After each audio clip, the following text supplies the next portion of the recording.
सोचो, अगर तुम्हें एक सप्ताह के लिए राजा बना दिया जाए तो क्या करोगे? शाही जिंदगी जियोगे या पुरानी आदतों में ही उलझे रहोगे? पर क्या होगा अगर एक भिखारी को सच में राजा बना दिया जाए और फिर जो हुआ वो किसी ने सोचा भी नहीं था? तैयार हो? क्योंकि ये कहानी तुम्हारी सोच बदल सकती है। Hey guys, welcome back to my channel. Abhiyan toons पर आपका स्वागत है। एक ऐसा चैनल जहां आपको प्रेरणा और हौसले से भरी कहानियां मिलेंगी जो आपके अंदर की आग को जगाएंगी। यहां हम आपके लिए साहस, दृढ़ता और जीत की प्रेरणादायक कहानियां लेकर आते हैं जो आपके जीवन में सकारात्मकता लाएंगी। तो तैयार हो जाइए और इस कहानी को बिना स्किप करे एंड तक जरूर देखिए, वरना हो सकता है आप इंपॉर्टेंट अंश मिस कर दे। आइए आज की कहानी शुरू करते हैं।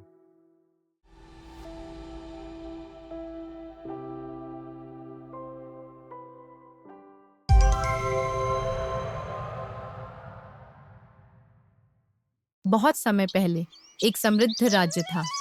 वहां के राजा, राजा विक्रम, बहुत बुद्धिमान और न्यायप्रिय थे। एक दिन राजा विक्रम अपने राज्य का हाल जानने के लिए साधारण वेशभूषा में शहर के बाजार में घूमने निकले। वह चाहते थे कि प्रजा की असली परेशानियों को समझे। लेकिन जैसे ही वह मंदिर के पास पहुंचे, उन्होंने देखा कि वहां कई लोग भीख मांग रहे थे। हैरानी की बात यह थी कि ये लोग स्वस्थ और काम करने लायक थे, फिर भी वे मेहनत करने के बजाय भीख मांगना ज्यादा आसान समझ रहे थे। राजा ने एक भिखारी से पूछा, तुम मेहनत क्यों नहीं करते? राज्य में काम की कोई कमी नहीं है। भिखारी ने जवाब दिया, भैया, क्यों मेहनत करें? भीख मांगकर भी तो पेट भर सकते हैं। यह सुनकर राजा को बहुत दुख हुआ। उन्होंने सोचा, अगर यही हाल रहा तो एक दिन मेरा राज्य भी गरीबी और आलस का शिकार हो जाएगा। मुझे कुछ करना होगा।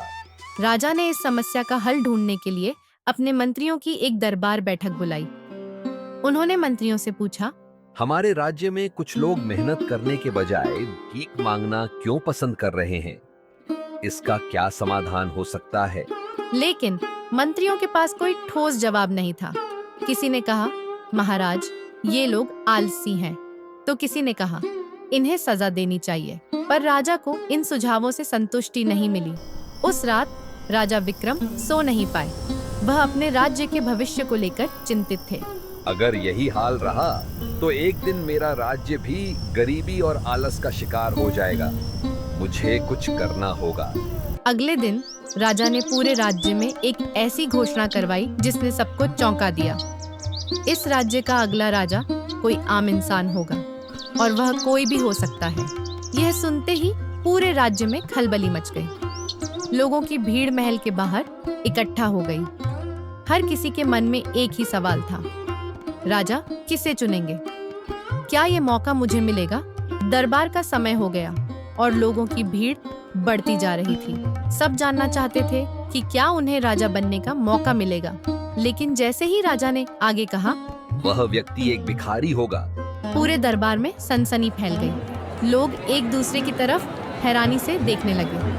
क्या एक भिखारी राजा?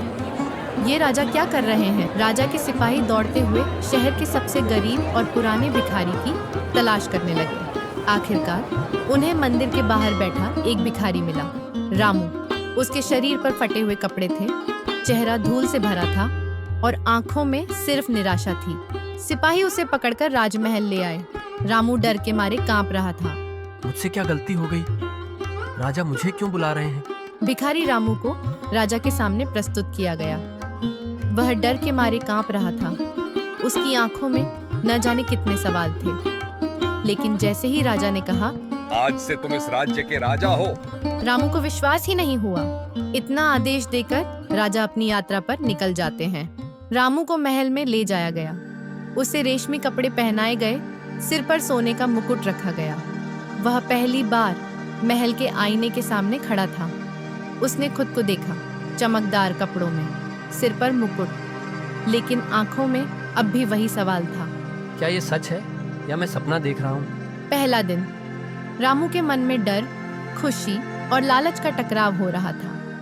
वह डरते डरते खाना खाता, हर चीज को छू कर देखता।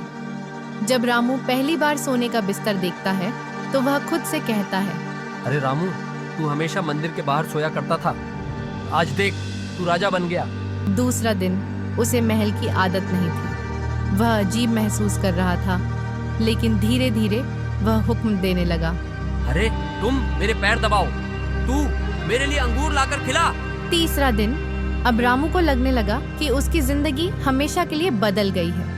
वह शाही ताकत का आनंद उठाने लगा, लेकिन धीरे धीरे उसकी भिखारी वाली सोच वापस आने लगी। रामू ने सोचा, शायद ये मौका ज्यादा दिन नहीं रहेगा। जब तक है, जितना हो सके इसे भरपूर जी लो। उसने महल के नौकरों को हुक्म देना शुरू कर दिया। तुम मेरे लिए सबसे अच्छा खाना लाओ, तुम मेरे लिए सोने के बर्तन लेकर आओ। धीरे धीरे उसकी भिखारी वाली सोच वापस आने लगी। वह हर चीज को अपने लिए जमा करने लगा, जैसे वह सड़क पर भीख मांगते समय करता था। उसने सोचा, कल क्या होगा किसने देखा है, जो मिल रहा है उसे बटोर लो। उसने महल के नौकरों से कहा, ये सोने के बर्तन और रेशमी कपड़े मेरे कमरे में रख दो, किसी को मत बताना। कभी कभी उसके मन में यह डर भी बना रहता था, अगर राजा को पता चल गया तो नहीं, मुझे सब छुपा लेना चाहिए। रामू अपने कमरे में जमा की गई चीजों को देखकर मुस्कुराया। अब मेरी जिंदगी बदल गई है, मुझे कभी भूखा नहीं रहना पड़ेगा।